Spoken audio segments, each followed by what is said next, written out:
Chapter 1. Robin Hood becomes an outlaw. Robin Hood was born near the end of the 12th century. His real name was Robert. He was the son of the Earl of Huntingdon.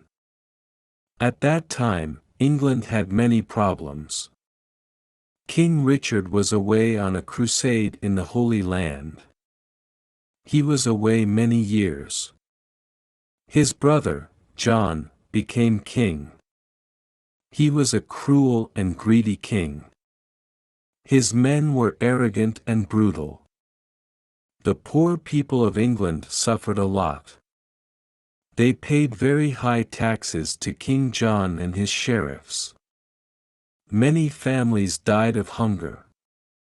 One day, the cruel sheriff of Nottingham killed Robin's father, and took away his lands. Young Robin lost his father, his home, his lands, and all his possessions. He escaped to Sherwood Forest with his loyal servants. They decided to live as free men in the forest. They didn't want to be slaves of King John. However, the king considered them outlaws. When Robin and his men reached Sherwood Forest, they sat down to rest. Robin Hood smiled at his loyal servants. Then he said to them, "My friends, Sherwood Forest is our new home. Now we are free, but we are outlaws. Everyone in the kingdom is against us. Master, we are not afraid because you are with us," said Much. "Yes, I will stay with you, but you must do what I tell you. We must not become robbers. We must never harm the poor, the old, women or children. We must respect and protect them. We take only from rich merchants, noblemen and fat churchmen. Here is my plan: when rich travelers come into Sherwood Forest, we invite them to eat with us. Then, they must pay for their food. They must give us half of everything they have. We then give this money to the poor. Do you promise to do what I tell you?" "Yes, we do," they cried. Robin and the outlaws lived in caverns in the forest. The caverns were a perfect hiding place. They were warm and dry in the winter. In the summer they were cool. They were happy in the forest. They all wore green clothes and carried bows and arrows. Robin had a horn to give signals. Soon, other honest men joined the outlaws of Sherwood Forest, Nat, Will Scarlet and others. The outlaws were excellent archers. Robin Hood became the best archer in the region. In the forest, Robin and his men practiced with their bows and arrows. Chapter 2. Robin meets Little John. One day Robin came to a stream with a small bridge. When he began to cross it, he heard a loud voice say, "I want to cross the stream first." Robin turned around and saw an enormous young man. He was very tall. "No, I was first," answered Robin. "Can you push me off the bridge?" asked the enormous man. He was holding a wooden staff. Robin cut a long branch from a tree and made a staff. Then he began to fight on the bridge. Robin was fast and light. But soon, the enormous man pushed Robin into the water. He was very strong. The enormous man laughed.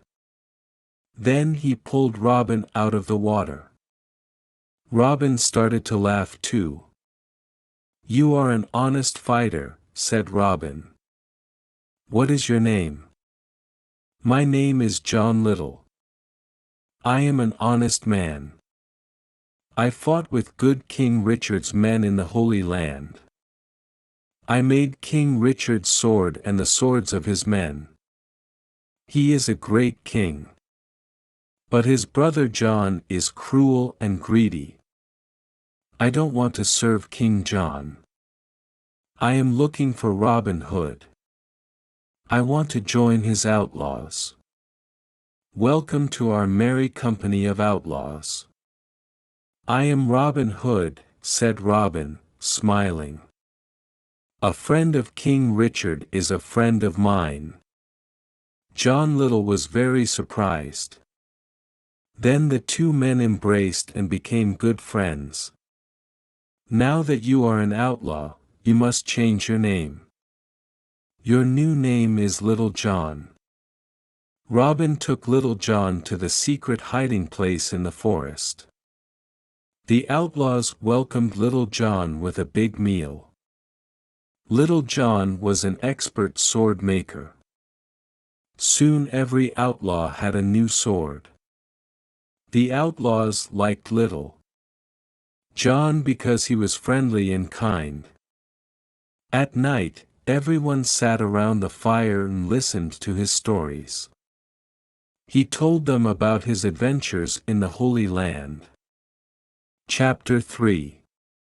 Friar Tuck joins the outlaws. Will Scarlet told Robin that a big, fat man lived in a cavern near a river in Sherwood Forest. One day Robin decided to meet him. He went to the river and saw a fat friar who was fishing. "Good morning, young man," said the friar. "Good day," answered Robin Hood. "You are fishing in an outlaw river. The fish you catch are mine. You can fish here today, but only if you carry me across the river." The friar did not like what Robin said. So, he looked at him and said, "I can carry you across the river. You are very thin. Can you carry me across the river?" Robin was surprised to hear this. "Of course, I can carry you. I am thin, but I am very strong." Robin lifted the enormous friar with great difficulty. Then he carried him across the river. "You are very heavy, friar. But I can carry you," said Robin. At the other side of the river Robin said, "Now you must carry me back." The friar started to carry Robin Hood across the river. But when they arrived at the middle of the river, the friar stopped. He sniffed Robin and said, "Goodness! You smell like an old rat. You need a good, cold bath." And so, the friar threw Robin into the cold water.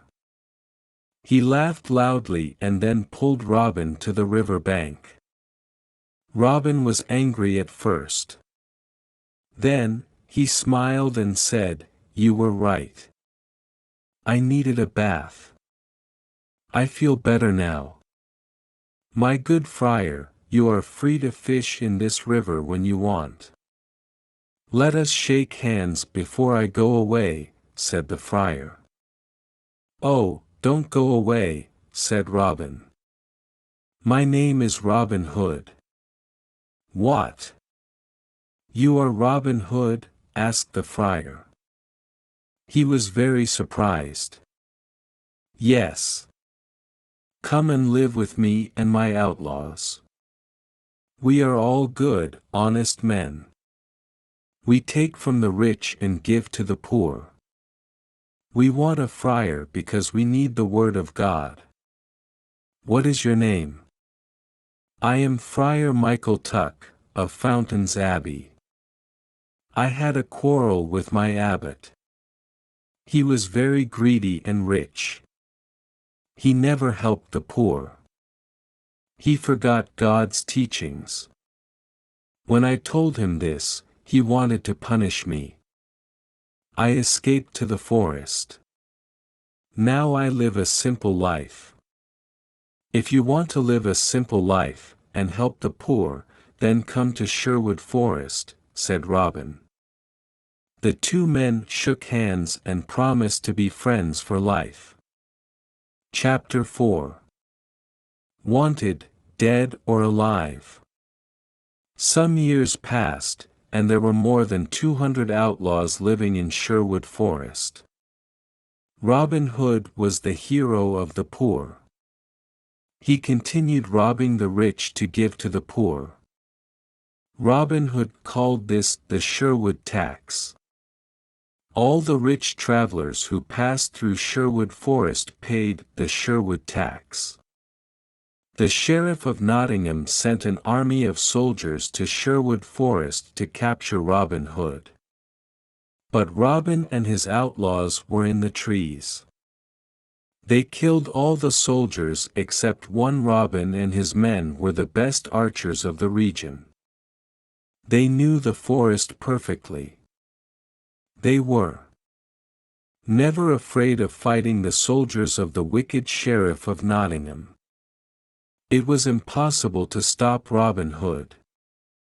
The sheriff was furious because the people laughed at him. He was never able